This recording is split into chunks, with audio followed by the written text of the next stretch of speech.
Hello दोस्तों, कैसे हैं आप सभी लोग। उम्मीद करते हैं कि आप सभी लोग बहुत अच्छे होंगे और आपकी तैयारी बहुत अच्छी चल रही होगी। दोस्तों, आज के हम वीडियो में बात करने वाले हैं एमपीटेट वर्ग 3 संबंधित साइंस टॉपिक से कोशिका के बारे में। दोस्तों, हमने कोशिका के बारे में बहुत से महत्वपूर्ण प्रश्नों को हल किया है और आज हम उस कोशिकाओं से मिलने वाले जितने भी बारीक से बारीक प्रश्न हैं, छोटे छोटे प्रश्न जो बहुत ज़्यादा इंपॉर्टेंट हैं, उन्हें हम सॉल्व करने वाले हैं। तो दोस्तों, चलिए शुरू करते हैं आज का हमारा पहला प्रश्न। आज का पहला प्रश्न दोस्तों हमारा, कोशिका झिल्ली की मोटाई लगभग कितनी होती है।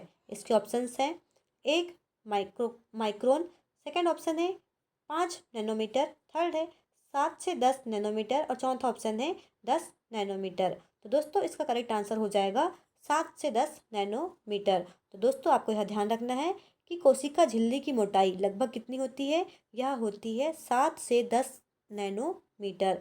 कोशिका जो झिल्ली होती है वह अत्यंत ही पतली होती है, जो केवल इलेक्ट्रॉन माइक्रोस्कोप से देखी जा सकती है। और कैसी होती है, यह अर्धपारगम्य झिल्ली होती है। आपको यह बात कोशिका झिल्ली के बारे में ध्यान रखना है। आइए बढ़ते हैं हमारे अगले प्रश्न की ओर। अगला प्रश्न दोस्तों हमारा, मानव आरबीसी की औसत जीवन अवधि कितनी होती है। इसके ऑप्शन है हमारे पास में 60 दिन, 90 दिन, 100 दिन, 120 दिन। तो दोस्तों, आपको ध्यान रखना है, आरबीसी रेड ब्लड सेल, इसकी जो जीवन अवधि होती है वह होती है 120 दिन। Option number D correct answer हो जाएगा। और दोस्तों, डब्ल्यूबीसी इसकी कितनी होती है, तो डब्ल्यूबीसी की होती है 1 वीक। आपको यह दोनों बात ध्यान रखनी है। आरबीसी बिना केंद्रक के होते हैं और औसतन 120 दिन तक यह कार्य करते हैं। तो option number D correct answer हो जाएगा 120 दिन। आइए बढ़ते हैं हमारे अगले प्रश्न की ओर। अगला प्रश्न दोस्तों हमारा, कौन सी कोशिका शरीर में सबसे तेज विभाजित होती है। सबसे तीव्र गति से विभाजित होने वाली कोशिकाएं कौन सी हैं। इसके ऑप्शन हैं त्वचा कोशिका, यकृत कोशिका, कैंसर कोशिका और फोर्थ ऑप्शन है मांसपेशी कोशिका। दोस्तों, इस प्रश्न का सही आंसर हो जाएगा ऑप्शन नंबर सी। कैंसर कोशिकाएं जो होती हैं दोस्तों, वह कोशिकाओं में अत्यंत तीव्र गति से फैलती हैं, विभाजित होती हैं।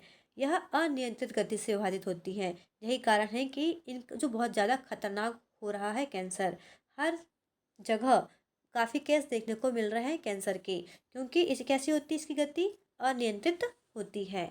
आइए बढ़ते हैं हमारे अगले प्रश्न की ओर।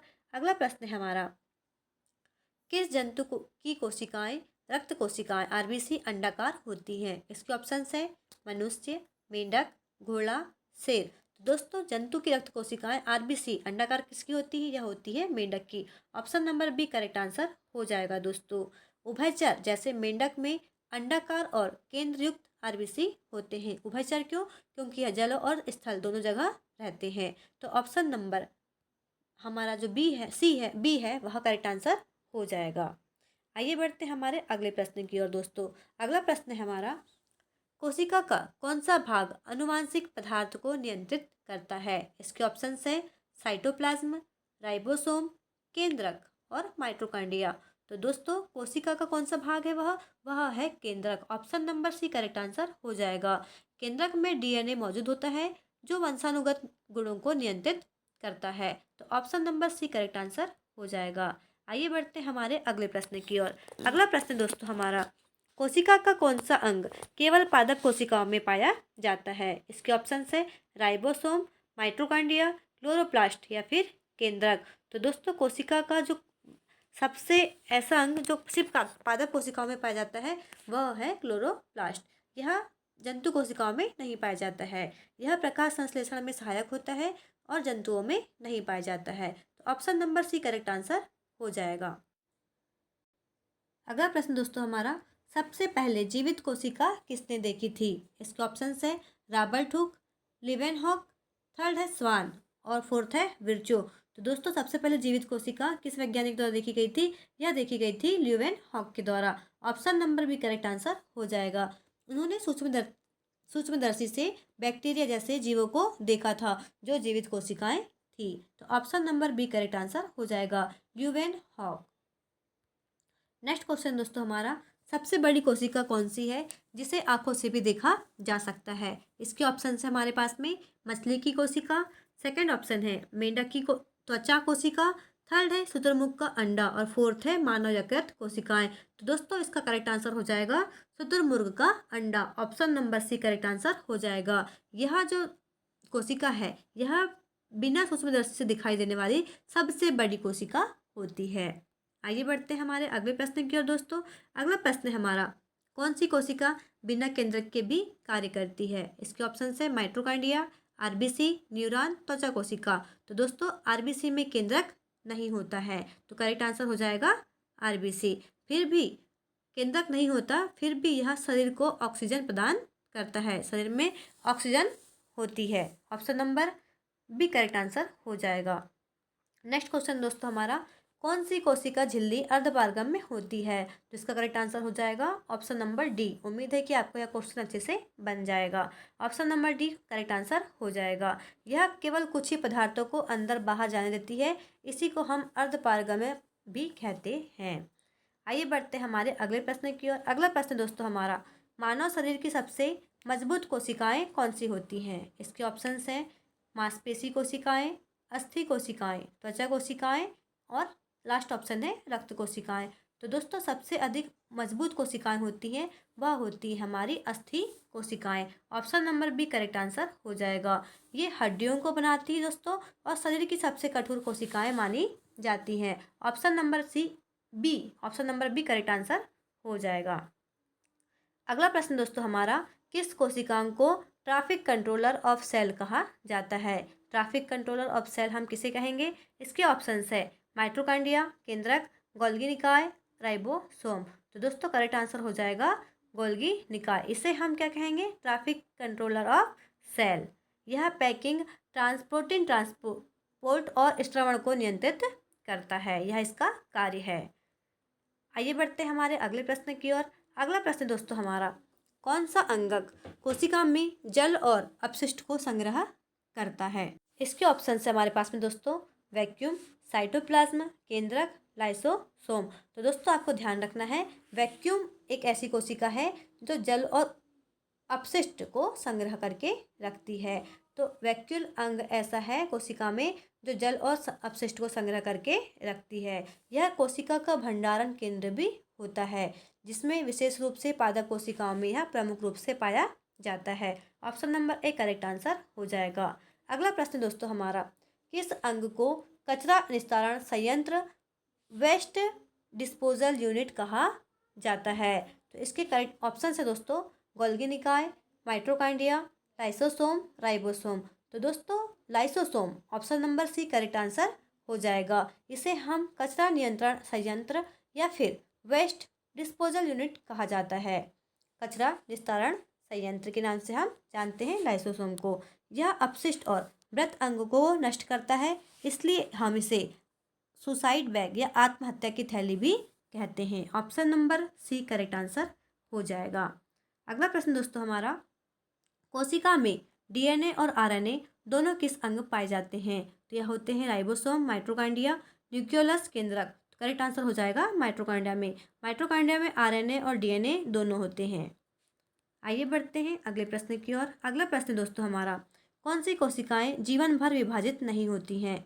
इसके ऑप्शन हैं सबसे अधिक विभाजित होती है वह होती है हमारी कैंसर कोशिकाएं। इस प्रश्न में पूछा है कि जीवन भर विभाजित कौन सी नहीं होती हैं। तो इसके ऑप्शन है त्वचा कोशिका, तंत्रिका कोशिका, रक्त कोशिका और यकृत कोशिका। दोस्तों इसका करेक्ट आंसर हो जाएगा तंत्रिका कोशिका। Option number B correct answer हो जाएगा। एक बार बनने के बाद में ये विभाजित नहीं होती हैं, इसलिए मस्तिष्क की चोट जो होती है दोस्तों बहुत खतरनाक होती है। Option number B correct answer हो जाएगा। आइए बढ़ते हैं हमारे अगले प्रश्न की ओर। अगला प्रश्न है हमारा, सबसे छोटी स्वतंत्र रूप से जीने वाली कोशिका कौन सी है? इसके ऑप्शन है दोस्तों प्रोटोजोआ, माइकोप्लाज्मा, जीवाणु और कवक। तो आपको क्वेश्चन अच्छे से पढ़ना है, अच्छे समझना है कि क्वेश्चन में क्या पूछा गया है। सबसे छोटी स्वतंत्र रूप से जीने वाली कोशिका कौन सी होती है? तो यह होती दोस्तों हमारी माइकोप्लाज्मा। यह सबसे छोटी जीवित कोशिका होती है और यह बिना भित्ति के होती है, कोशिका भित्ति के होती है। Option number B correct answer हो जाएगा माइकोप्लाज्मा। आइए बढ़ते हैं हमारे अगले प्रश्न की ओर। अगला प्रश्न दोस्तों हमारा, कोशिका का कौन सा अंगक समस्थानिक परिवहन आइसोटोनिक ट्रांसपोर्ट को नियंत्रित करता है? इसके ऑप्शन हैं साइटोप्लाज्म, कोशिका झिल्ली, केंद्रक, राइबोसोम। तो दोस्तों इसका करेक्ट आंसर हो जाएगा कोशिका झिल्ली। कोशिका झिल्ली का कार्य करता है, यह समस्थानिक परिवहन, आइसोटोनिक ट्रांसपोर्ट को नियंत्रित करता है। यह सेल के भीतर और बाहर की द्रव संतुलन की प्रक्रिया को भी नियंत्रित करता है। Option number B correct answer हो जाएगा। हमारा अगला प्रश्न दोस्तों, कोशिका झिल्ली की खोज किसने की थी? इसके ऑप्शन है स्वान, रॉबर्ट ब्राउन, ड्यूरोसेट और फोर्थ ऑप्शन है हमारे पास में लीवेनहोग। तो दोस्तों करेक्ट आंसर हो जाएगा हमारा ड्यूरोसेट। आपको यह ध्यान रखना है, कोशिका झिल्ली की जो मोटाई होती है वह कितनी होती है? 7 से 10 नैनोमीटर होती है। और इसकी जो झिल्ली की खोज है किसने किया था? यह किया था ड्यूरोसेट ने। Option number C correct answer हो जाएगा।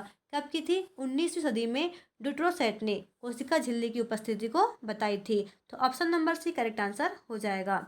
अगला प्रश्न दोस्तों हमारा, एटीपी किस अंग से बनता है? तो इसके ऑप्शन है राइबोसोम, वैक्यूल, माइटोकॉन्ड्रिया, न्यूक्लियोलस। तो दोस्तों करेक्ट आंसर हो जाएगा माइटोकॉन्ड्रिया। यह ऊर्जा का निर्माण करता है। एटीपी को हम ऊर्जा की मुद्रा भी कहते हैं। Option number C correct answer हो जाएगा दोस्तों। आइए बढ़ते हैं हमारे अगले प्रश्न की ओर। अगला प्रश्न है हमारा, मानव शरीर में प्रतिदिन लगभग कितनी कोशिकाएं मर जाती है? प्रतिदिन पूछा है। एक दिन में मानव शरीर की कितनी कोशिकाएं मर जाती हैं? ऑप्शन हैं 10 लाख, 1 करोड़, 5 करोड़ और 10 अरब। तो दोस्तों इसका करेक्ट आंसर हो जाएगा 10 अरब। तो कि दोस्तों की कितनी सारी कोशिकाएं हैं जो एक दिन में मर जाती हैं? तो इसका आंसर हमारा 10 अरब पुरानी कोशिकाएं मरती हैं और नई बनती हैं। यही जीवन का संतुलन है। यदि कोशिकाएं मरेंगी नहीं तो नई भी जल्दी नहीं बन पाएंगी। तो option number D correct answer हो जाएगा। आइए बढ़ते हैं अगले प्रश्न की ओर। अगला प्रश्न है हमारा, कोशिका का कौन सा अंगक डीएनए की मरम्मत में सहायता करता है? इसके ऑप्शन है माइटोकॉन्ड्रिया, लाइसोसोम, न्यूक्लियोलस और फोर्थ ऑप्शन है केंद्रक। तो दोस्तों करेक्ट आंसर हो जाएगा केंद्रक। केंद्रक में डीएनए की प्रतिलिपि और मरम्मत का कार्य एंजाइमों के द्वारा होता है। Option number D correct answer हो जाएगा। अगला प्रश्न दोस्तों हमारा, कोशिका विभाजन में किस अवस्था में जो क्रोमोसोम होते हैं स्पष्ट दिखाई देते हैं? क्रोमोसोम। तो दोस्तों इसके ऑप्शन है इंटरफेज, प्रोपेज, मेटाफेज, टेलोफेज। तो दोस्तों स्पष्ट रूप से क्रोमोसोम दिखाई देते हैं कोशिका विभाजन के समय में, वह होती है मेटाफेज। इस अवस्था में क्रोमोसोम मध्य रेखा पर स्पष्ट रूप से दिखाई देते हैं। तो option number C correct answer हो जाएगा। अगला प्रश्न है हमारा, कोशिका किस पदार्थ से ढकी होती है जो उन्हें पहचानने में मदद करता है? इसके ऑप्शन है दोस्तों सेल्यूलोज, ग्लाइकोप्रोटीन, कोलेस्ट्रॉल और फोर्थ ऑप्शन है न्यूक्लिक अम्ल। तो दोस्तों किस अंग कोशिकाएं जो होती है किस पदार्थ की ढकी होती है जो उन्हें पहचानने में मदद करता है? यह होती है ग्लाइकोप्रोटीन की। कोशिका झिल्ली पर ग्लाइकोप्रोटीन पहचान मार्कर की तरह कार्य करते हैं। Option number B correct answer हो जाएगा मित्रों। अगला प्रश्न है हमारा, कोशिका की ऊर्जा आवश्यकताएं किस अंगक द्वारा पूर्ण होती हैं? इसके ऑप्शन हैं गोल्गी बॉडी, सेकेंड ऑप्शन है माइटोकॉन्ड्रिया, थर्ड है राइबोसोम और फोर्थ ऑप्शन है साइटोप्लाज्म। तो दोस्तों कोशिका की ऊर्जा की आवश्यकता किसके द्वारा पूर्ण होती है? तो यह होती है माइटोकॉन्ड्रिया के द्वारा। Option number B correct answer हो जाएगा। यह इसका क्या कार्य होता है? यह होता है दोस्तों ग्लूकोज को एटीपी में बदलकर यह ऊर्जा प्रदान करती है। आइए बढ़ते हैं हमारे अगले प्रश्न की ओर। अगला प्रश्न है हमारा, कोशिका झिल्ली की पारगम्यता को क्या नियंत्रित करता है?